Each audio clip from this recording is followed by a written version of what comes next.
O Jornal da Clube teve acesso à delação premiada relacionada aos roubos milionários de joias em Ribeirão Preto. Entre os trechos relevantes, destaca-se o uso da tecnologia pelos criminosos. O grupo contou com um aparelho considerado peça-chave para a execução dos crimes.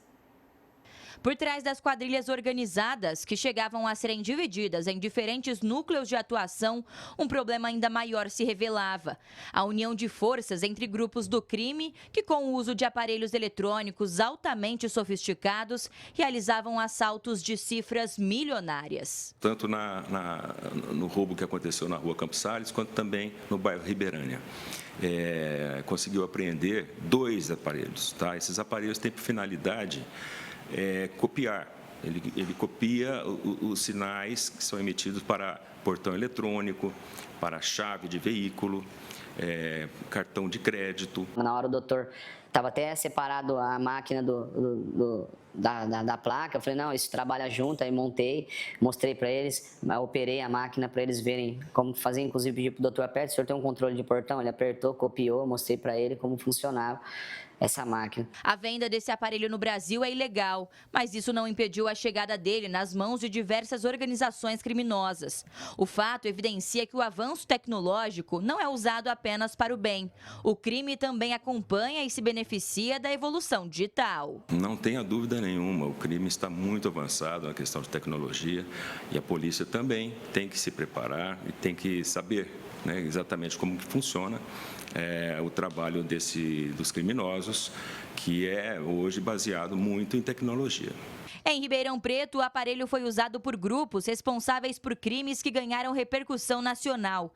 Entre esses episódios está o assalto a uma residência no bairro Ribeirânia, registrado em maio deste ano, quando foram levadas cerca de 300 peças de joias. 4 meses depois, um novo caso chamou a atenção. Em setembro de 2025, integrantes de outra quadrilha alugaram um apartamento em um prédio de alto padrão no centro da cidade.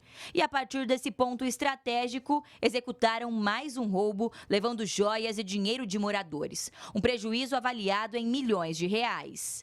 Durante as investigações, a polícia constatou que, embora as quadrilhas fossem distintas, alguns dos envolvidos atuaram nos 2 crimes. Além disso, os agentes identificaram indícios de que novas ações estavam sendo planejadas. Tem uma câmera lá, que essa câmera ela já tem, acho que é um provedor, não sei o nome específico, ela tem um sinal de Wi-Fi próprio, não precisa de nenhum provedor, nada.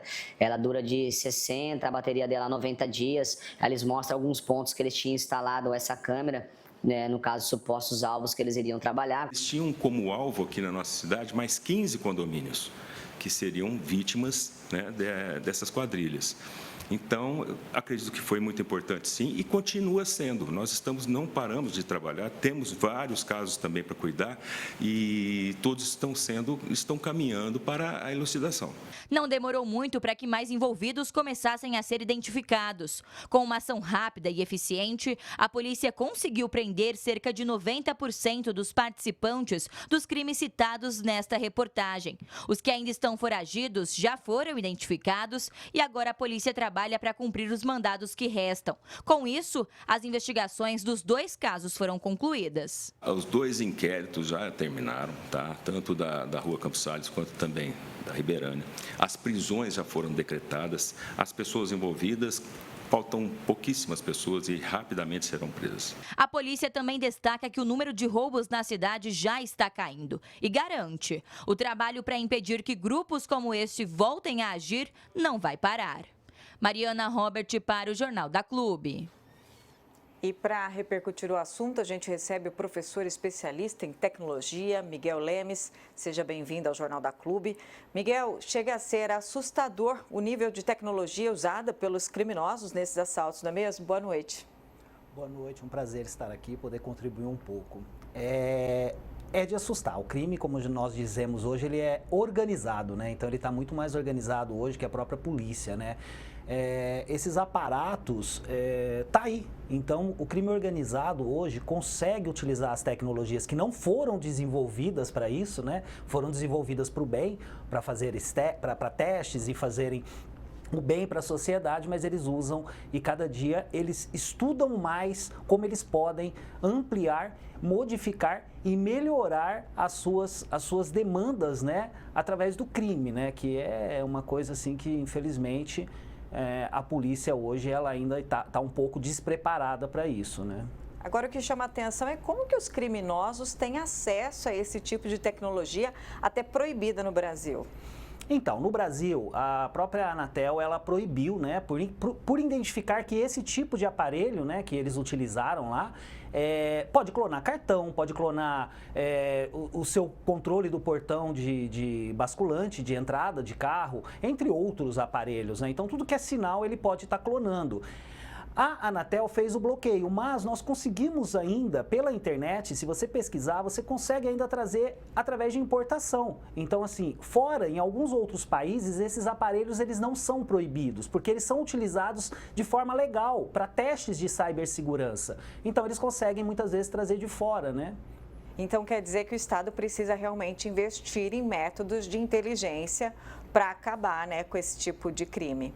Com certeza, com certeza. O Estado tem que sempre monitorar as fronteiras, porque nós temos aí a entrada desses tipos de aparelho e cada vez mais, né, com o avanço tecnológico, cada vez mais aparelhos menores, né? Então é um aparelho que cabe na palma da mão. Então como que eu vou proibir a entrada de um aparelho que cabe na palma da mão? Ele tem que estar cada dia mais a inteligência, né? A polícia civil, todas as polícias, elas têm que se unir, porque hoje nós temos o quê? Nós temos uma visão, né, da polícia em si, ela ainda está muito fora da análise de dados. Como que eu poderia falar isso de forma simples? Hoje, os bandidos, eles estão organizados não só de forma regional, em todo o estado, né? Em todo o Brasil eles têm uma organização. Então a polícia ela tem que se unir mais nessa organização de dados, ter mais transferência de inteligência entre os estados, entre as polícias e esses dados serem analisados e compartilhados.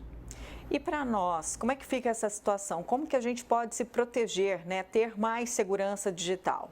Então, quando a gente fala, nós temos aí dois problemas nesse tipo de crime. São as câmeras que foram instaladas em postes, né? Então, isso daí um bandido à noite vai lá e instala uma câmera no seu poste e você não consegue nem saber que você está sendo monitorado, né? Através de uma câmera que pode até ter inteligência artificial hoje, né? Que nem precisa de alguém estar avaliando e analisando. Outro ponto também importante são as redes sociais, né? Ficar postando seus bens, ficar postando que você está viajando, ficar postando que você está numa viagem longa, ou ficar postando toda a sua passagem, né, diária, não é muito bom. Então, se expor muito nas redes sociais é um risco muito grande. Então, esse seria um dos pontos que eu digo. Não se exponham muito nas redes sociais, porque eles estão acompanhando você, eles estão analisando o seu perfil e o dia a dia.